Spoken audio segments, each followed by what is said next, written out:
नमस्कार, आप देख रहे हैं सिटी पोस्ट लाइव और आपके साथ मैं हूं अंजलि राव। भारत और पाकिस्तान के बीच लंबे समय से तनाव का माहौल बना हुआ था, लेकिन कई दिनों की टकराहट के बाद आखिरकार दोनों देशों ने सीज फायर की घोषणा कर दी। इस फैसले के बाद एक और देश में राहत की भावना देखने को मिली है, वहीं दूसरी ओर बिहार की राजनीति में एक नया मोड़ आ गया। सीज फायर के ठीक बाद कांग्रेस से जुड़े छात्र संगठन यानी कि एनएसयूआई की ओर से राज्य के कई इलाकों में एक खास तरह का पोस्टर लगाया गया, जिसने सियासी माहौल को गरमा दिया है।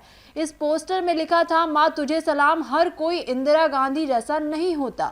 यह संदेश न सिर्फ देशभक्ति से जुड़ा हुआ दिखता है, बल्कि इसमें एक गहरा राजनीतिक संकेत भी छुपा हुआ है। ये वाक्य सीधे तौर पर 1971 की उस ऐतिहासिक घटना की ओर इशारा करता है जब भारत और पाकिस्तान के बीच युद्ध हुआ था और तत्कालीन प्रधानमंत्री इंदिरा गांधी के नेतृत्व में पाकिस्तान को दो टुकड़ों में बांट दिया गया था। इसी युद्ध के बाद बांग्लादेश का जन्म हुआ। उस समय अमेरिका सहित कई देशों ने भारत पर दबाव बनाया था कि वह सैन्य कार्यवाही न करे, लेकिन इंदिरा गांधी ने किसी भी विदेशी दबाव को नहीं माना और जो फैसला देश हित में सही लगा वही किया। अब जब 2025 में भारत और पाकिस्तान के बीच संघर्ष विराम लगा हुआ है और सरकार की ओर से ये संयम और कूटनीति का रास्ता चुना गया है, तो कांग्रेस की ओर से लगाए गए इस पोस्टर को एक तरह से आज के नेतृत्व पर टिप्पणी के रूप में भी देखा जा रहा है। पोस्टर में इंदिरा गांधी के साहसिक फैसले की तुलना आज की सरकार से की जा रही है और जो राजनीतिक रूप से कई सवाल खड़े कर रहा है। इसे लेकर बिहार की सड़कों पर राजनीति तेज हो गई है और हर कोई इसे कांग्रेस की रणनीतिक चाल बता रहा है।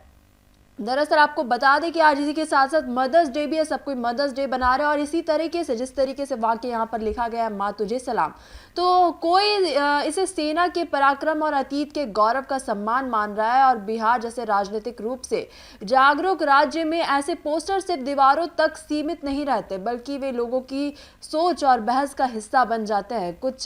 कुल मिलाकर यहाँ भारत पाकिस्तान सीज फायर की खबर से जहाँ एक और शांति की उम्मीद जगी है, वही दूसरी और बिहार की राजनीति में ये पोस्टर एक नई चर्चा और विवाद की वजह बन गया है। राजनीति में प्रतीकों का अपना असर होता है और ये पोस्टर उसी असर की एक मिसाल बन गया है। आप क्या सोचते हैं इस पूरी खबर के बारे में? कमेंट सेक्शन में अपनी राय हमें जरूर साझा करिएगा। तो फिलहाल इस खबर में बस इतना ही। आगे खबरों के लिए आप बने रहिए सिटी पोस्ट लाइव के साथ। आपका धन्यवाद।